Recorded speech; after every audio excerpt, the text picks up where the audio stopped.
केवल आप सिंपल सा सोच लीजिए, बहुत सारे लोगों का ये मानना होता है कि हम जिम चले जाएं या बहुत सारा वर्कआउट कर ले, एक्सरसाइज कर ले, ठीक है। लेकिन जब हम बहुत अधिक मात्रा में करते हैं तो हमारे अंदर वात बढ़ जाता है। इसलिए कहते हैं जिनका वात बहुत बड़ा हुआ हो उन्हें बहुत हाई जंप और ये एक्सरसाइज नहीं करनी चाहिए। करिए, जॉइंट मूवमेंट होने चाहिए, स्ट्रेचिंग होनी चाहिए, होल्ड होना चाहिए, ऐसी एक्सरसाइज की जाए जिसमें स्ट्रेच हो बॉडी, जिसमें हम आसन को रोक सके, ऐसी एक्सरसाइज करनी चाहिए। अगली बात आती है, जब हम वात पर बात करते हैं, अब इस समय सर्दियां आई हुई है, ये मैंने उस दिन भी बताया था। अब सर्दियां आई हुई हैं तो हमारा वात शरीर के अंदर ऑटोमेटिकली बढ़ जाता है। जब वात बढ़ता है तो हमारे घुटनों में दर्द, सर्वाइकल की प्रॉब्लम, मतलब दर्द बढ़ता है। आर्थराइटिस, जो हमारी ये जो गांठें हैं इनमें दर्द बढ़ जाता है, जॉइंट्स पेन बढ़ जाता है। तो हमें उनको निवारण करने के लिए निर्गुण, जो हमें पार्क में चीजें मिल सके उसका हमें काढ़ा पीना चाहिए। निर्गुंडी है, सहजन है, सहजन कितना कैल्शियम से भरा हुआ है, हार श्रृंगार है ना। तो इस तरीके की चीजें हम अपनी डेली रूटीन में माँ प्रकृति से अपनाते रहें और स्वस्थ होते रहें। कच्ची हल्दी है, अदरक है और लहसुन है, ये हमारे वात को शमन करने वाले हैं, वात को खत्म करने वाले। दूसरा, वात कब बैलेंस होता है? जब हमारी प्राण वायु बैलेंस होती है। आज बताया था मैंने, वायु क्या है? प्राण वायु ना, आपने सुना भी होगा प्राण वायु। तो पहले वायु को प्राण वायु बना, और प्राण का एहसास मुझे अपने भीतर शरीर के हर कोने, हर अंग में करना है। ऐसा नहीं है कि मेरा सांस ले रही हूं तो मेरा केवल पेट में प्रभाव पड़ना चाहिए, पेट एक्सपैंड होना चाहिए। मेरे हर ऑर्गन में फील होना चाहिए कि मैंने सांस भरी और ऑक्सीजन मेरे पूरे बॉडी के अंदर सर्कुलेट हुई। ये काम वायु का है। वायु क्या करती है? बॉडी के अंदर ब्लड का सर्कुलेशन करती है, मतलब कोई भी चीज फैलाने में, आगे बढ़ाने में वायु कार्य करती है। तो वायु कम भी नहीं चाहिए, वायु ज्यादा भी नहीं चाहिए, बैलेंस में चाहिए। सेम ऐसे ही पित्त बहुत ज्यादा भी नहीं चाहिए, पित्त बहुत कम भी नहीं चाहिए। क्योंकि पित्त अगर हमारा ठीक होगा तो डाइजेशन सही होगा, जठराग्नि उद्दीप्त तो होगी, हमारे भोजन का पाचन अच्छा होगा। जैसे ही पित्त हमारा इम्बैलेंस होगा तो क्या होगा? हमारी जठराग्नि मंद हो जाएगी। जब बारिश का मौसम होता है जठराग्नि मंद हो जाती है, चाहे वो किसी भी प्रकृति का हो। लेकिन जब सर्दियों का मौसम आता है जठराग्नि तीव्र हो जाती है। तो आपने देखा होगा कि हम हर चीज आसानी से पचा पाते हैं, चाहे बाजरा हो। अब आप ये बाजरा हो गया, उर्द हो गया, या जितनी भी हैवी चीजें हैं वो हम गर्मियों में या बारिश के मौसम में पचा पाते हैं? नहीं पचा पाते। तो हमारे भीतर क्या स्थिति हो जाती है? बदहजमी हो जाती है, ब्लॉटिंग होती है, अफारा होता है, क्योंकि वो हम डाइजेस्ट नहीं कर पा रहे। हाइड्रोक्लोरिक एसिड से हमारी बॉडी ऑलरेडी पहले हीट है और अंदर का HCl और मिल गया, बॉडी में हीट और बढ़ गई, एसिड बनने लग गया। वो धीरे धीरे एसिड ईसोफेगस से पूरा अंदर तक लगने लगा कि यहाँ सब बर्निंग सेंसेशन हो रही है। तो कैसे लगा? वो पच नहीं पाया। अब सर्दियों का मौसम है, हम हार्ड चीजें भी आसानी से पचा पाते। अखरोट, बादाम, ये सब कैसे हैं? हार्ड हैं, पचने में इतने आसान नहीं है। तो तभी तो हम गर्मियों में इनको भिगा के खाते हैं। गर्मी जब आती है, ऐसा नहीं है कि खाना बंद कर देते हैं, लेकिन हम भिगा के खाते हैं। लेकिन सर्दियां होती हैं, हम इनको ऐसे ही आराम से खा पाते हैं। तो सर्दियों के अंदर हमारी जो जठराग्नि है ना, वो तीव्र हो जाती है। और बारिशों में, गर्मी में हमारी ये जठराग्नि मंद हो जाती है। तो हम जैसा भी आहार खाएं आराम से खा सकते हैं। तीसरी चीज आती है कफ की। अब अगर हम कफ में देखें, कफ का मतलब हो गया बॉडी का स्ट्रक्चर को हैवी हेल्दी हो। इसलिए और जब वात वाले की प्रकृति, वात वाले का शरीर कैसे पहचानेंगे? बहुत लीन, बहुत पतला। कह दिया भगवान जी से, उसका बॉडी का स्ट्रक्चर देख के पता लग जाएगा कि ये वात, इसका जो बॉडी स्ट्रक्चर है ना, वो वात प्रकृति का है।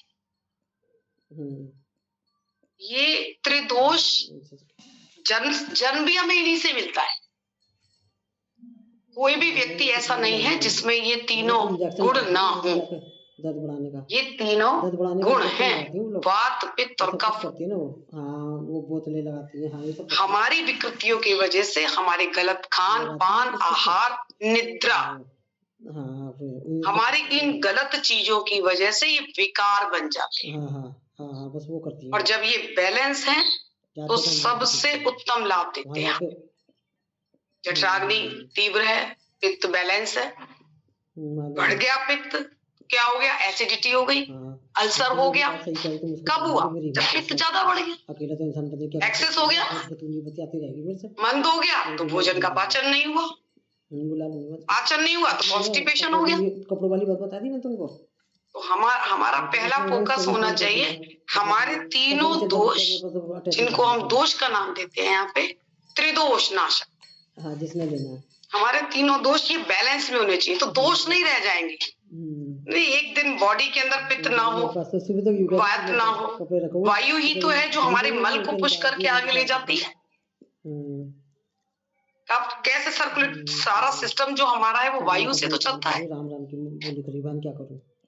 अब जब ये इम्बैलेंस हो जाते हैं तो हमें तकलीफ देते हैं, अगर वो कहती, चाहे वो मैं तो कह रही पित्त हो या वात हो या कफ। हर इंसान के अंदर ये तीनों गुण मौजूद रहते हैं, वात, पित्त, कफ तीनों मौजूद। भगवान जी हमसे कोई गलती हो गई तो सपने में अब तीनों को बैलेंस करने के लिए हमें अपनी वायु को देखना होता है। कौन कौन सी वायु है? जब हम सिर से चलते हैं और कंठ तक आते हैं तो हमारी पंच वायु है। सिर से चले, कंठ तक आए, पहली वायु, वायु को ही देखे, इसको कहते हैं उदान वायु। कंठ से चले, लंग्स तक पहुंचे, कहते हैं प्राण वायु। या डायफ्राम से चले, नाभि तक आए, समान वायु। नाभि से चले और नीचे तक आए, मतलब अपान वायु। और मेरे चारों तरफ जो मेरा हो रहा है, जो बाहर फैली हुई हवा है मेरी, उसको बोलते हैं व्यान वायु। तो जहां जहां देखा कि मेरी कौन सी वायु विकृत है, प्राण वायु, तो आपको लंग्स की प्रॉब्लम होगी, अस्थमा होगा, दमा होगा, खांसी होगा, टॉन्सिल होंगे, ओ सॉरी, अस्थमा होगा, दमा होगा, ब्रीदिंग प्रॉब्लम होगी, लंग्स से रिलेटेड प्रॉब्लम, तब प्राण वायु विकृत है। उदान वायु कब विकृत है? जब जुकाम है, खांसी है, बलगम है, टॉन्सिल है, थायराइड है, गले से रिलेटेड चीजें जितनी भी हैं, ईएनटी, कान से, आंख से रिलेटेड चीजें, उदान वायु। पेट से आ जाओ तो समान वायु विकृत है। जब आईबीएस हो सकता है, कॉन्स्टिपेशन हो सकता है। आईबीएस मतलब इरिटेबल बाउल सिंड्रोम, कॉन्स्टिपेशन, पोट बदता जिसको हम कहते हैं, कब्ज। गलत बात है ये आदत गलत है। इसका हमें पता चल रहा है ना, हमें कौन सी बीमारी हमें हो रही है। जो हमें हो रही है, जिस चीज का हमें फील हो रहा है, उसी वायु पर हमको ज्यादा काम करना चाहिए। ठीक है, ओके। भाई जो कहते हैं ना, घर में हम पढ़ने में लगे, तो जो बच्चा जिस सब्जेक्ट में वीक होता है उसकी ट्यूशन लगा। कोई पता नहीं बहन, ठीक है ना। अब सबसे ज्यादा मुझे लंग्स में प्रॉब्लम है। पीछे आपने देखा होगा कितना कोविड का पीरियड निकला, सारे लोग लंग्स से ग्रसित थे, हर किसी को लंग्स की प्रॉब्लम हो रही थी। इनका फोन आ रहा है, मैं कह दूंगा। लोगों ने क्या प्राणायाम करना शुरू कर दिया। इवन जहां तक कि ऐसे पैरामीटर आए जो ये बताते थे कि आप यहाँ कर लीजिए, इसको लगा लीजिए और भस्त्रिका कर लीजिए। भस्त्रिका करने से क्या हो रहा था? ऑक्सीजन का लेवल बढ़ रहा था। ये तो हमने यही परीक्षण किया ना। इससे पहले तो लोगों को वो ही नहीं था कि भस्त्रिका भी हमारे ऑक्सीजन लेवल को बढ़ा देता है, लेकिन हमने ये भी चीज देखी। तो हमें वही प्राणायाम पर, अगर बिल्कुल ठीक है सारे प्राणायाम, प्राणायाम तो वैसे भी सारे ही करने चाहिए, कोई एक या दो प्राणायाम विशेष नहीं होते, सारी मुट्ठी में ताकत होती है, एक अकेली उंगली उतनी शक्तिशाली नहीं होती। ऐसे ही सारे प्राणायाम करने चाहिए, डीप ब्रीथ करना चाहिए, भस्त्रिका करना चाहिए, कपालभाति करना चाहिए, भाय प्राणायाम करना चाहिए, बस अग्निसार करना चाहिए, ये रेचक प्राणायाम, पूरक प्राणायाम में अनुलोम विलोम करना चाहिए, और उज्जयी, भ्रामरी, उद्गीत, प्रणव, ये सब पूरक प्राणायाम। तो प्राणायाम से अलग से कुछ विशेष ध्यान देने की जरूरत नहीं है कि मेरी उदान वायु समान हुई कि नहीं, प्राण वायु समान हुई कि नहीं, अपान वायु समान हुई कि नहीं, ये सब स्वतः हो जाती है। लेकिन कंसिस्टेंसी चाहिए, आज करा कल नहीं करा, 4 दिन तक नहीं करा तो कोई मतलब नहीं निकलता। धीरे धीरे हम देखते हैं जब हम रोज रोज प्राणायाम करते हैं, हमारी सांस की जो लेंथ है ना वो बढ़ जाती है, और वो ऐसे बढ़ती है कि जब हम केवल प्राणायाम करते हैं सिर्फ तभी बैठ के नहीं बढ़ती, पूरे दिन में काम करते उठते बैठते हम अनुभव करें कि हमारी सांस पेट तक जा रही है, और पूरी जब हम खाली करते हैं पूरा पेट भी हमारा भीतर जा रहा है। और पेट तो तभी भीतर जाएगा जब आहार की भी मात्रा कम होगी। तो आयुर्वेद में कहा हित भुक, ऋत भुक, मित भुक, तो हमें मित कम खाना है ताकि उस प्राण वायु का एहसास हर पल बना रहे। जो 22,000 थैंक्स करने हैं ना, वो जो सांस चल रही है ना, वो हर एक सांस कीमती है, उस हर एक सांस का शुक्राना करना है। तो शुक्राने का अनुभव आपको तब हो पाएगा जब हमारी चेतना वहां होगी, जब हम भीतर तक जुड़े हुए होंगे और उसका शुक्राना करें। तो पहला काम हमारा यही होना चाहिए। फिर बाकी हमारा क्या काम है, करना। बाकी ठीक करना ना करना ये उस परमात्मा का काम। बहुत सारे चीजों का फल हमें कर्मों के अनुसार मिलता है ना। तो जो चीज हमारे, कई बार कितने लोग कहते हैं हमने बहुत दवाइयां करी, बहुत ध्यान करा, बहुत मेडिटेशन करा, बहुत, लेकिन हमें वो सब कुछ प्राप्त नहीं हुआ जितना हमने किया। उसकी वजह यही है कि हो सकता है हमारे पिछले कर्मों का क्या खेलो कुछ कोई नहीं जानता, लेकिन हम जो आज कर रहे हैं, वर्तमान में जो हम कर रहे हैं, वो हमारे क्रियामान कर्म कहलाते हैं। वो जैसे जैसे हम प्राण की तरफ जुड़ते हैं, ध्यान की तरफ जुड़ते हैं, हमारे कर्म कटने लग जाते हैं। तो आध्यात्मिक रूप से प्राणायाम हमें कर्मों को काटने में मदद करता है। तो इस तरीके मैं थोड़ा लेट हो गई ना, मैं लेट हो गई। नहीं ठीक है, कोई बात नहीं। तो इस तरीके से अपनी प्राण वायु को, अपान वायु को, अपनी वायु को, अपनी जठराग्नि को उद्दीप्त करना है, प्राणायाम करना है। और वात पित्त और कफ पे इतना फोकस ना करते हुए ये देखना है मुझे पर्टिकुलर क्या प्रॉब्लम। मुझे ज्यादा घुटनों में दर्द रहता है तो मैं अपनी दिनचर्या में थोड़ा परिवर्तन कर, ये देखना है। अब मैं सोचूं कि सारी चीजें करने लग जाऊं तो वो सारी चीजें मेरे शरीर पर उतना प्रभाव नहीं डालती। बहुत सारे लोग हैं, कभी ये वाला पानी पी रहे हैं, कभी ये पानी पी रहे हैं, सुबह ये पी रहे हैं।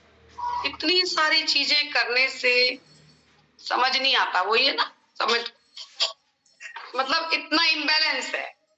आप एक कहते हैं ना, एक को जानो, एक को मानो, एक हो जाओ। एक चीज धारण कर लो कि भाई मैंने 20-21 दिन, कहते हैं 21 दिन कोई भी चीज चालू कर लो तो उसकी आदत पड़ जाती। तो हमें एक चीज पकड़नी है पहले, उसका अनुभव 1-2 दिन में नहीं देख पाएंगे, कम से कम 2 हफ्ते तो चाहिए, तब हम ये देख पाते हैं कि उस चीज का हमारे शरीर पर क्या प्रभाव पड़ रहा है। मान लो मैंने कोई पानी भी बदला, कोई चाय भी बदली, कोई आहार भी बदला, तो उसका अनुभव करने के लिए आपको उस डाइट पर कम से कम 15 दिन तो टिकना है। वैसे तो आपको 1 हफ्ते में भी अंतर पता चल जाएगा, लेकिन फिर ये नहीं कि 2-3 दिन 4 दिन ये वाली डाइट करी, अब ये वाली डाइट कर रहे हैं, अब ये वाली डाइट कर रहे हैं, कुछ नहीं। बस इतना ध्यान रखना है, जो हम खाते हैं हमें उतनी कैलोरी कम से कम बर्न करनी चाहिए। ज्यादा नहीं कर सकते, वैसे तो ज्यादा ही करनी चाहिए, पर नहीं है, कम से कम इतना तो करें कि हमने 1500 कैलोरी खाई है या 1200 कैलोरी हमने खाई है, तो कम से कम हम 1200-1500 कैलोरी जितना काम तो करें। अगर हम ये सोचते हैं कि हमने घर के सारे काम करके हमारा एक्सरसाइज पूरी हो जाती है, तो ये भी गलत है, ऐसा भी नहीं है। आप घर के लाख काम कर लीजिए, हमारे एक्सरसाइज करने के लिए हमारी जो ब्रीदिंग है, हमारा जो हार्ट है, वो एक्सेस में काम करता है, उसको चाहिए हीटिंग, उसकी बीट बढ़नी चाहिए, स्वेटिंग होनी चाहिए।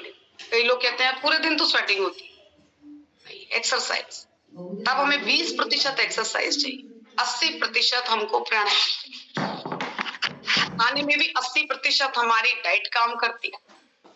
हमारा ज्यादा फोकस हमारी डाइट पर होना चाहिए, नजर होनी चाहिए हमारी, हमें माइंडफुल ईटिंग करनी है, माइंडफुल ब्रीदिंग करनी है। सबसे बड़ी बात mindful breathing, mindful eating, mindful सिमरन, सोच के करना है, बार बार अपने आप याद दिला के करना है। मन भूल रहा है, आपको याद दिलाना है कि भाई सिमरन कर, तो वही एक दिन ऐसा आ जाएगा, वो अजपा हो जाएगा। आपको करने की जरूरत नहीं है, मन खुद ब खुद करेगा, मन ही कहेगा योग करो, सिमरन करो, मेडिटेशन पे बैठो। जिस दिन नहीं बैठोगे उसी दिन बेचैनी लगेगी, इसका मतलब मन को हमने आदत डाल दी। तो कुछ नहीं, बस मन को मित्र बनाना है, मन को आदत डालनी है, अपनी दिनचर्या को बस हेल्थी बनाना है। अब आप कुछ पूछना चाहते हो, आपका कोई प्रश्न हो तो बता दीजिए।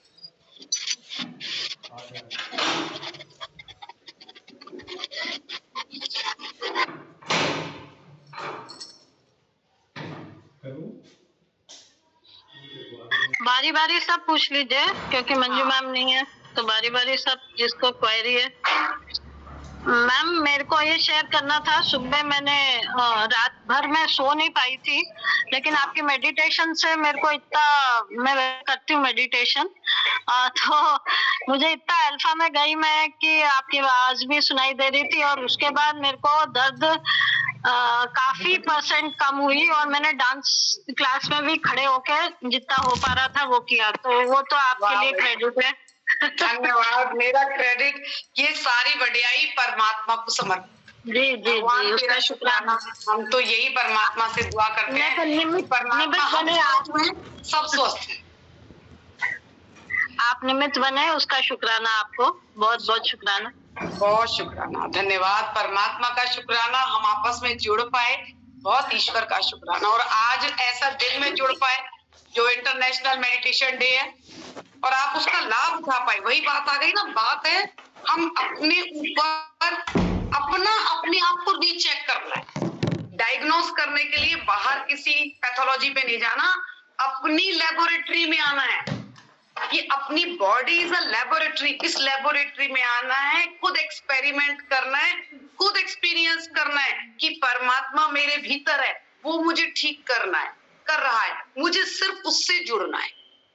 मेरा आहार, क्योंकि बड़ी बात है, क्या नाम है, भगवान कृष्ण ने भी गीता में कहा, बड़ी चीज हमारा आहार कहा उन्होंने, युक्ताहार विहारस्य युक्ता श्रेष्ठस्य कर्मसु युक्ता स्वप्नवबोधस्य योगा भवति दुःखः। भगवान कृष्ण ने कहा, गीता में भगवान कृष्ण ने कहा कि जो भी हम आहार लेते हैं, ग्रहण करते हैं, भोजन करते हैं, वो ऐसा होना चाहिए, बैलेंस होना चाहिए। और बैलेंस भोजन मतलब सात्विक भोजन जो होता है, उससे हमारे सारे कर्म भी श्रेष्ठ होते हैं, हमारी निद्रा भी अच्छी हो जाती है। सात्विक आहार के बारे में भगवान कृष्ण ने बताया। तो जैसा हम खाते हैं अन्न, वैसा होता है मन। आप खाना पहले बदल दें, तो सबसे पहले तो हमने ऐसा खाना खाना है जो प्रकृति प्रदत्त हो, नेचुरल हो, है ना, बहुत ज्यादा ऑयली स्पाइसी ना हो।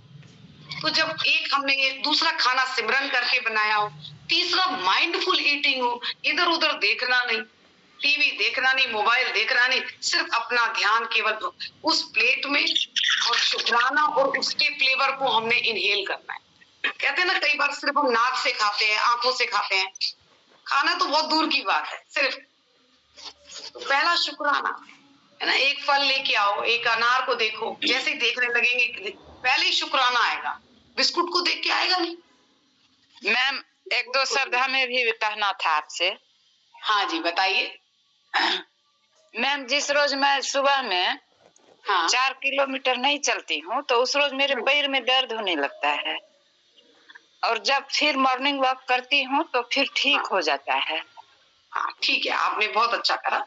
सेम वही बात अभी मैंने आपको थोड़ी देर पहले बताया कि जब हमने मन को आदत डाल दी ना, मन को क्या कर दिया, इंगेज कर दिया। और मैम ठीक ऐसे होता है कि जब सूर्य नमस्कार करती हूँ, हाँ उसके बाद उससे थोड़ा कम होता है, एक दो बार ही करती हूँ तो कमर का दर्द थोड़ा कम हो जाता है, और डिप्स मारने से बिल्कुल रिलैक्स, बिल्कुल रिलैक्स। उसके बाद देखिए हमने अपने शरीर को जैसा बना लिया, जैसा हमने अपने शरीर को बना लिया, मन को तैयार कर लिया, शरीर को वैसे ही बना लिया कि 4 किलोमीटर वॉक करना है, और कई लोग 4 कदम भी नहीं चलते, आदत ही नहीं है, चलने की आदत ही नहीं है।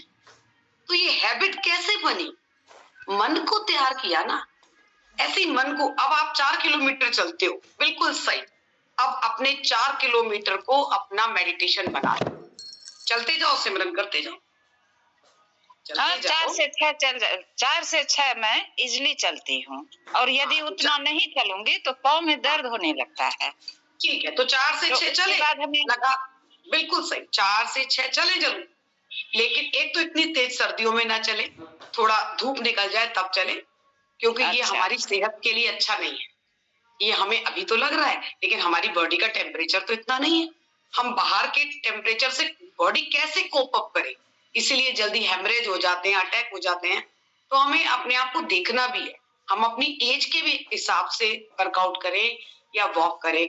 जब लग रहा है आपको कि तेज ठंड है, थोड़ा सा धूप, सूरज निकल जाए, अब तब वॉक करने जाइए, तो वो कहीं ज्यादा बेहतर रहेगा। पहली बात। दूसरी बात, आपने मन को तैयार कर लिया ना, मन को तैयार कर लिया कि मुझे तो 4 से 6, एक बार जब हम मन को पक्का कर लेते हैं फिर हम समय निकाल पाते हैं।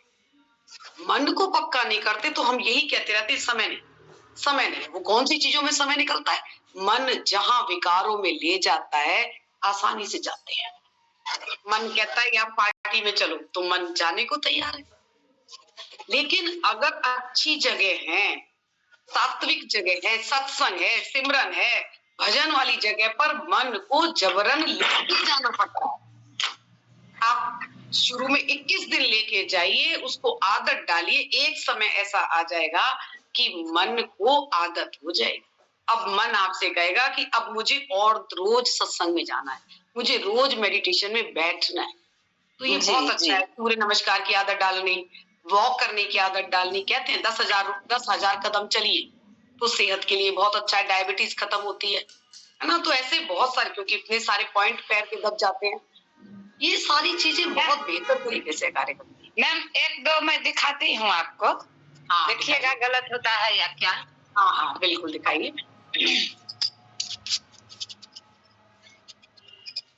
जैसे कि पहले मैं ये वाला करती हूँ,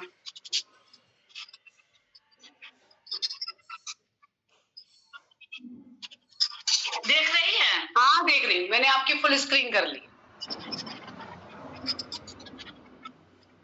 ठीक है, सर्वांगासन, बढ़िया।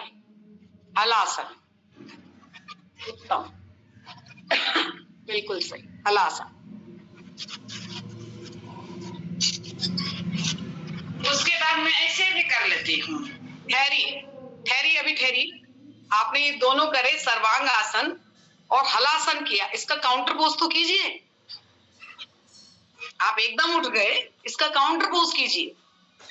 नहीं, साइड से उठती हूँ। आप कैसे भी उठो, पर हमें उसका काउंटर पोज तो चाहिए ना। मान लीजिए मैं उष्ट्रासन करूं, उष्ट्रासन करती हूँ, मैं ये उष्ट्रासन करा, ये पूरा किया,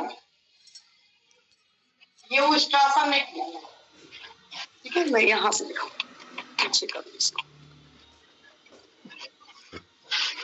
उष्ट्रासन करा, ठीक। अब उष्ट्रासन का मैं जब तक काउंटर पोज नहीं करती, उष्ट्रासन समझ रहे हैं, कैमल पोज, ये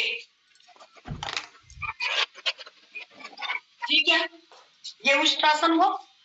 अब मुझे सीधे उठ के नहीं चला जाना, अच्छा, बैठना है और शशांक आसन, काउंटर पोज तो चाहिए ना। ऐसे ही जब आपने सर्वांग आसन किया और हलासन किया, सर्वांग आसन और हलासन के बाद काउंटर पोज होगा मत्स्य आसन। वो कैसे करते हैं, ये देखिए, लेट गए आराम से,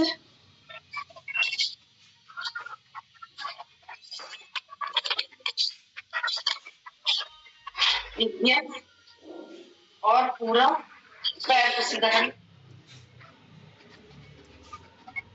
मत्स्य आसन, सांस छोड़ो। अब उठे साइड से, तो जो हमने सर्वांगासन किया या जो हमने हलासन किया, अब सही है स्थिति उसका काउंटर पोज करने के बाद, ताकि हमारे जो ब्लड का सर्कुलेशन है ना वो सही। अब जैसे हम उष्ट्रासन में थे तो आपने देखा बॉडी पूरी बैक थी, है ना, बैकवर्ड बेंडिंग थी। आगे क्या करना है, फॉरवर्ड बेंडिंग पे आई, सिंपल। बैकवर्ड बेंडिंग थी, फॉरवर्ड बेंडिंग पर आई, दोनों चाहिए ना। जी। ऊपर जाएंगे तो नीचे आना है ना, नीचे आना ही है, नीचे आना है तो नीचे आ जाए, शशांक आसन में आ जाए, नीचे आएंगे तो शशांक आसन। अच्छा, क्लियर। अब आगे बढ़िए। आ जाओ। उसके बाद मैम मैं ये करती हूँ, जैसे ये हुआ ना, हाँ, एक पैर को सीधा करके एक पैर को इससे, सिंगल लेग चेयर पोज। अच्छा, ये करती हूँ, ठीक है। उसके बाद ऐसे जंप करके, ऐसे करके, गुड, फिर ऐसे करती हूँ, हाथ को ऐसे, हाँ, ऐसे, ठीक है, गुड, दंडासन।